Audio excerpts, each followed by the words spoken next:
Welcome to today's program, which is all about lifestyle in Britain. Anybody who thinks that Buckingham Palace is the only tourist attraction in England is mistaken. I am standing in front of one of the most splendid palaces, birthplace of Churchill and today family residence of his heirs. I wanted to know more about this famous politician and was received personally by His Grace the 11th Duke of Marlborough. As custodians of a priceless national heritage, our endeavour is to look after this splendid house, its precious contents and parks for future generations. We hope that you will enjoy your visit. Signed by the 11th Duke of Marlborough.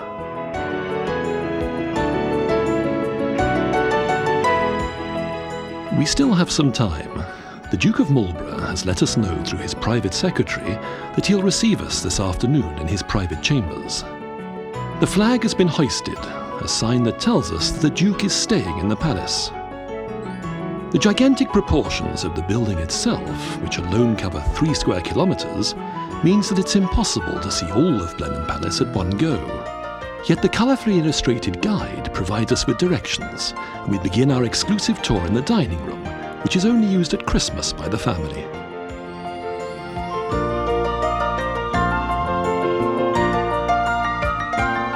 The silver table decoration shows the first Duke of Marlborough after his spectacular victory in Blenheim in Germany in 1704. As recognition for his services, the Duke received the spacious Woodstock Park property from Queen Anne to build a palace at her expense.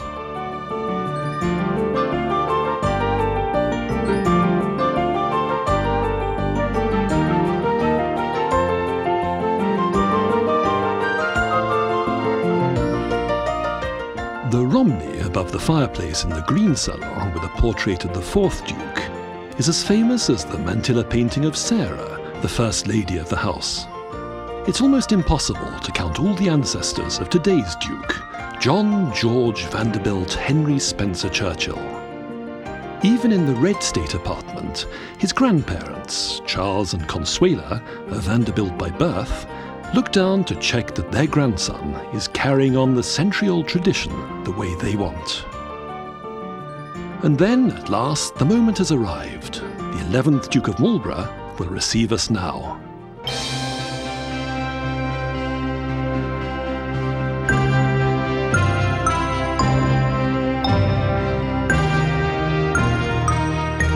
We enter the breathtaking palace, which, according to architect John van Brugge, was more a monument to honour the Queen than a private home for a Duke. Even the main portal expresses triumphant strength. We admit it. We're impressed. I think this palace is one of the most beautiful palaces I ever saw, and I'm quite astonished because it has a German name. Why does it have a German name?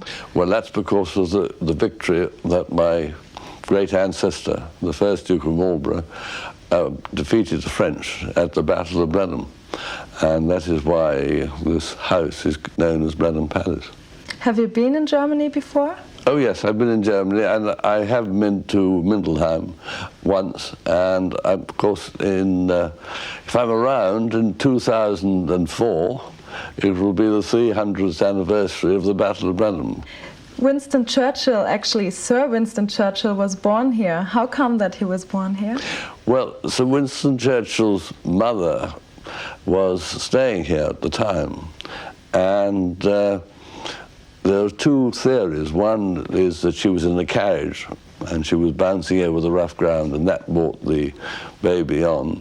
And the other theory was that there was a dance. The other story was that there was a dance taking place, a big ball, and again she got tired, and that was brought the baby on.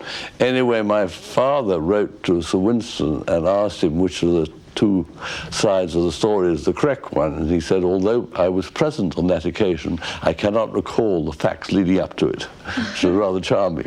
That's very true. And of course he said, I took 2 important decisions in my life at Blenheim. One, to be married, and secondly, one to be born, and secondly, to be married, because he proposed to his wife, Clementine, in the temple in the gardens here. Do you have any memories? Oh, very much so. He was a great friend of the family. He knew my grandfather, and he was a friend of my father and mother, and I knew him as well because he was my godfather. And so it was wonderful for me experience during the war to go to Chequers, Downing Street, and of course after the war to his house, Chartwell. And I was very fortunate in being taken along on a train journey to Liverpool and Manchester during the war when he was inspecting bomb damage and going around munition factories. And it was something that I will always remember, walking behind this great man. Sir Winston Churchill was born on the 30th of November 1874 in Blenheim Palace, nephew to the 8th Duke of Marlborough. The permanent Churchill exhibition contains numerous mementos of the famous British Prime Minister, who played such an important role in the victory of the Allies during the Second World War.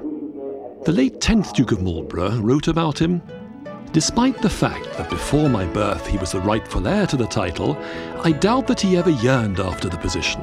He had other and better ideas."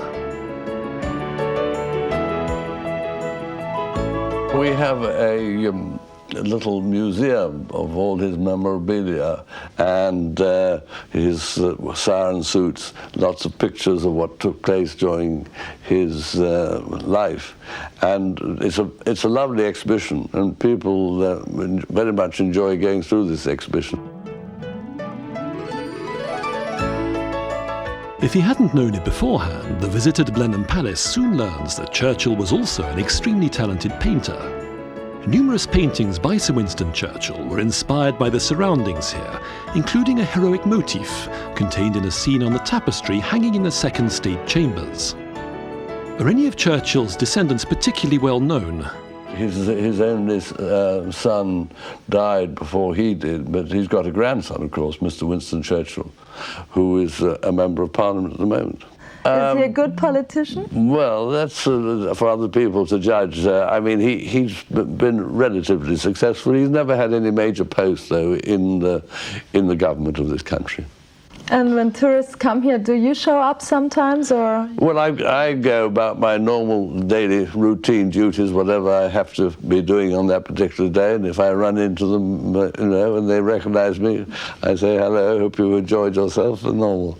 Mm-hmm. There's one question we'd also like to ask, as the newspapers often go on about the divorces and scandals in the royal family. And as the descendant of an old and respected family, what does the Duke think about it? Is he afraid that the British royal family will disappear altogether? I never comment on what goes on in the royal family, and I don't comment necessarily on what appears in the newspapers, because a lot of things you read in the newspapers are very not near the truth at all. Yes. Well, all I can say is, I mean, the Queen does a most wonderful job, and long may the royal family last in England, as far as I'm concerned.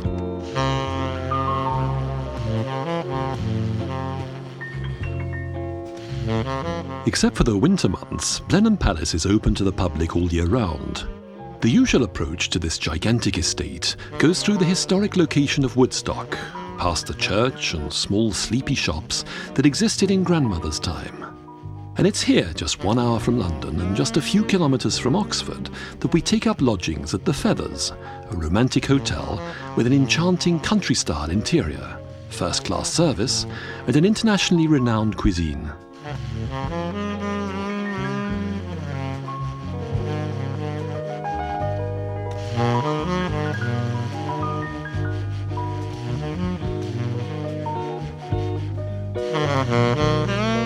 We have a lunch appointment with Howard, one of the hotel owners, who, among other things, also owns the famous private club Morton's in London.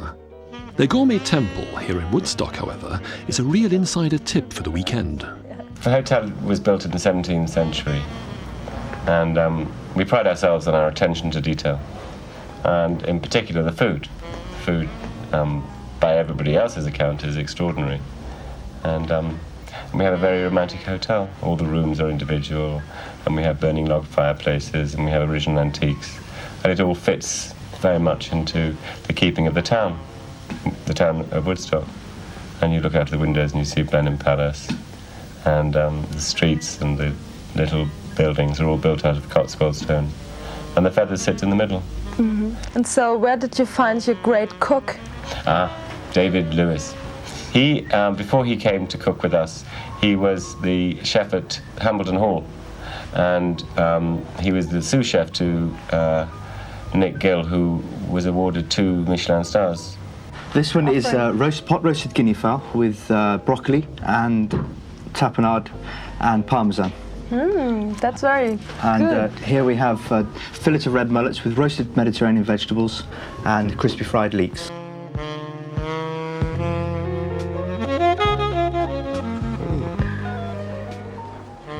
So please explain what.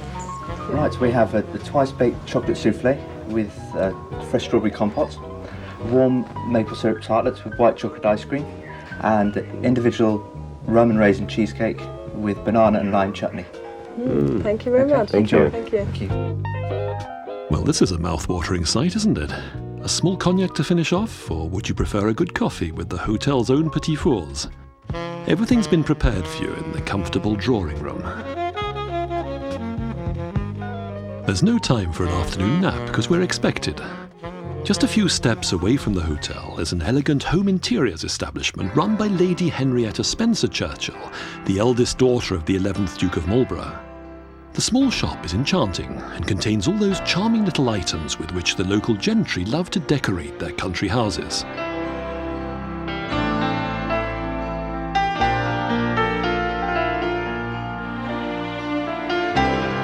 Naturally, there are some interesting souvenirs of Blenheim Palace here, which is where Lady Henrietta grew up. Even if she no longer lives there, she's still very attached to her parental home. In one of her coffee table books, Lady Henrietta describes the furnishing of the Duke's private chambers, for she was in part responsible.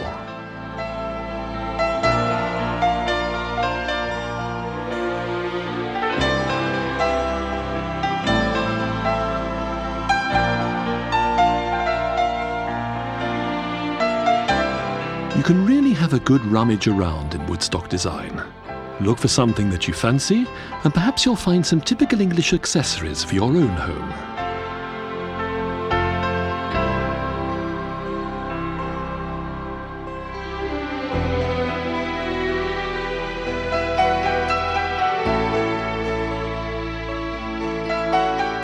The sales room is only a small part of Lady Henrietta's establishment.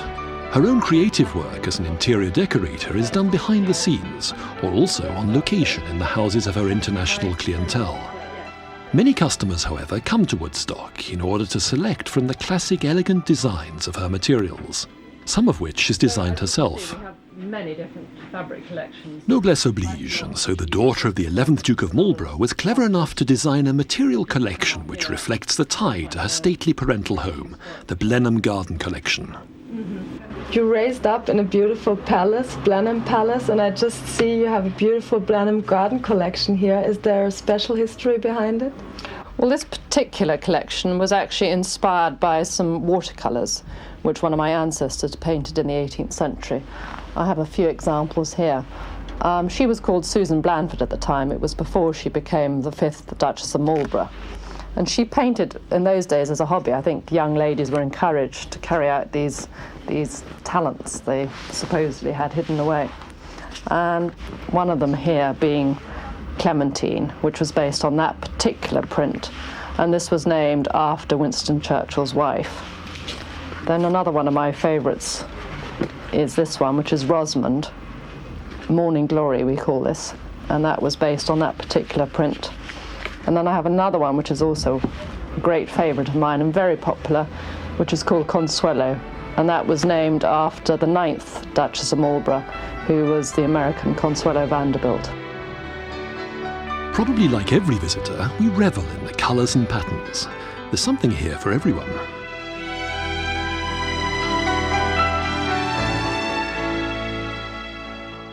Well, this is really the place where I do all my fabric schemes, because I have all the sample books here, and so I like to really encourage my clients to come down here and we work on the schemes together. So you come here and we do the fine tuning and choosing all of the colours, and as I say, the sort of exciting part. Lady Henrietta spends part of her spare time writing. My second book is Classic Decorative Details, and the reason I really chose to write that was I felt that after my first one, people were sort of very curious to know how one actually achieves what I call turning your house into a home. And the other thing I try to get across in this book, which is very important, is that you don't actually have to spend a lot of money on forming a collection. I think when you say collection, people are quite scared and they think, oh my goodness, Meissen or some very important piece of porcelain. But that's not the case. I mean, you can have, as illustrated here, a very simple collection of baskets, which if displayed correctly, and to their best advantage, they can be just as attractive as an expensive piece of porcelain. Mm-hmm. This is just a big contrast to Blenheim Palace. I saw it yesterday, and I think it's very museal in a way. But how do you feel? Did you felt very comfortable in these rooms, or do you like to have all this pomp and prestige around you? I think there are two contrasts to Blenheim. The private side, in my view, although the proportions are vast, it still exudes a very comfortable atmosphere. And I'm sure when you went in, you felt that it was very sort of welcoming. On the other side, you've got the public side, which are rarely used for sort of family functions anymore. And that obviously does feel much more awe-inspiring and grander. But in my view, the private side is still very much a family home. In my business, it can sometimes be an advantage and sometimes a disadvantage. I think sometimes people think, why do you need to work with a name like that? Well, first of all, I need to work because I need an income. Secondly, I do it because I enjoy very much what I do, but I certainly do it as a professional. And I think also sometimes people think because you've been brought up in very grand surroundings, that that's automatically going to be your taste or what you're going to encourage them to have. But that's certainly not the case. I think if you're a professional, you very much adapt your style and your ideas to your clients' needs and wishes. But I think it's a question of habit. I've been doing it for 13 years, so I'm very much used to doing it. And do you live yourself in a palace or in a castle?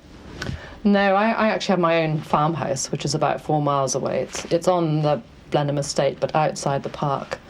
And that suits me very well. I'm in London during the week, and then I try and do sort of Friday to Monday down here.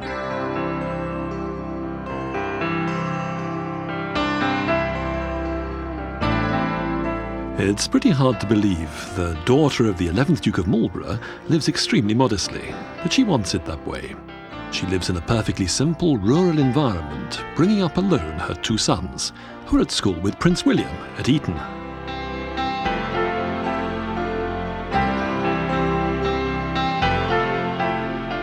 It's a place where I go to switch off at weekends, and I like it to be relaxed and informal.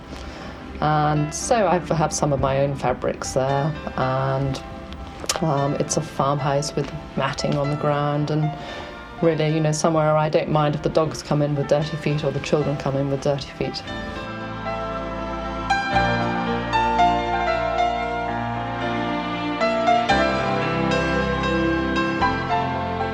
And after all these excursions, we're a bit worn out, but we still can't help taking a quick look at the pubs and antique shops. By the way, the Feathers Hotel also organises art and cultural tours around Woodstock for interested parties. Before we drive on to London tomorrow, we want to take advantage of the hotel facilities once more, and are looking forward to a scented bath and a good drink. Here, the inviting local character of the bar makes you want to stay longer. How about an aperitif or a nice nightcap before going off to bed?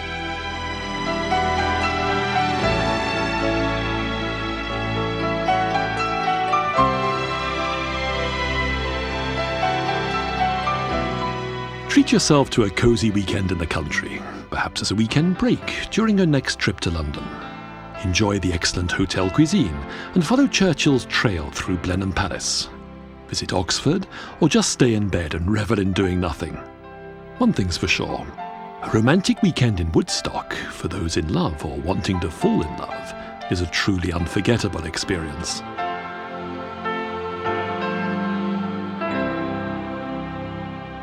And if you want to know what I like best about London, I shall tell you, it is something for insiders. Anybody wanting to buy presents or flowers in this fascinating city should know the insider tips, because in London one doesn't buy from any Tom, Dick or Harry.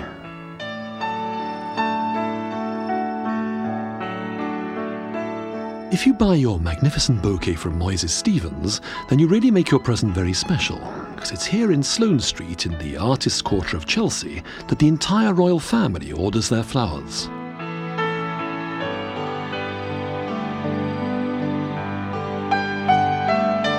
The creative head behind the scenes is business lady Jennifer Dabo, also a member of the English upper class, which explains to a large extent why her splendid bouquets are to be seen at all the top events in England.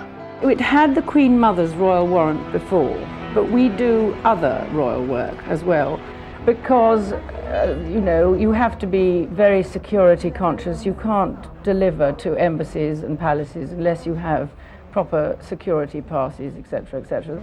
And they are usually ordering big flower arrangements, or does she also like some little vase with roses or something like that? No, she likes, she likes everything, but it's very, obviously we can't really say what goes there. Yes. So when you buy a very big flower arrangement for what you are very famous for, is it very expensive? It's expensive because of the time it takes and clearing. I mean, if we're doing a very large job, like you saw at Blenheim, those arrangements took me the best part of a day. And we had to take ladders, and we had to take big urns, and we had to take wires, and we had to take canes. That's what the expense is. It's the time that it takes to construct big work. And what would you suggest when a man loves a woman? What should he buy for her? Well, then we come to the red rose saga. I mean, it is universally perceived that red roses means love. And an awful lot of men will come and buy red roses. I can't bear red roses. If anybody sends me red roses, I take them straight out. I won't even take delivery of them. I hate them so much. But I think white roses has become just as acceptable now as red ones. Roses is the thing. There is a word saying that flowers have a soul. What do you think about it? I think that's true. But the funny thing is, in German newspapers, we are reading about Prince Charles talking to his flowers, and everybody thinks he might be a little bit crazy. No, I don't think he's crazy at all. I talk to my flowers. I think it's very important to talk to them. It cheers them up. Moyses Stevens was set up in London in 1876 and has been well known throughout the world for its classic flower arrangements for at least 55 years, which was about the time the Queen Mother submitted her first order.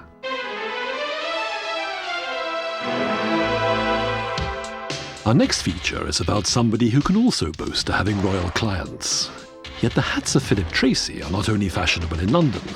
Women from all over the world buy the extravagant creations from his boutique in Elizabeth Street.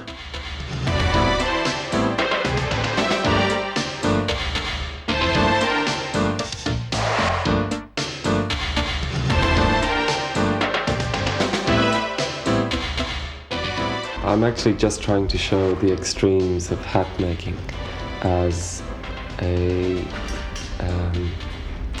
sort of celebration of hats rather than as fantasy. Philip Treacy concentrates solely on women with natural poise and on international stars in the glittering world of show business. Boy George, Diana Ross bought some hats, Aretha Franklin, Kylie Minogue, I don't know, a few different people.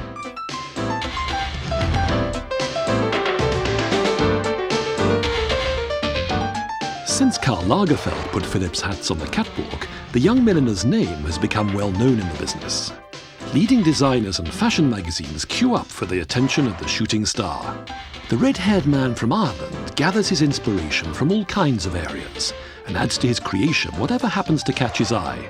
He even once added a copy of a three-masted bark. Philip Treacy goes in for haute couture hats, beautiful, sometimes weird designs for women who like to stand out from the crowd. Even during his studies at the Royal College of Art, he was already working for famous names like John Galliano and Victor Edelstein. His hats also featured eye-catchingly in the musical My Fair Lady. We use lots of different materials. There isn't one specific material we use. I like feathers. They suggest weightlessness, and it's possible to do anything with a feather. You can make feathers dance.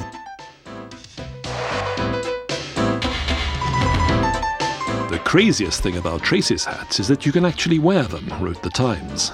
Luckily for the milliner, there are many opportunities to get women into hats in England, because the high society women love being a little avant-garde in their hatwear, especially at events such as Ascot, when they simply want to capture attention in a frivolous, daring, or elegant way. You have to take your hat off to Philip Treacy's skill, for which he recently received special recognition from the British fashion industry. He was elected Best Accessory Designer of the Year.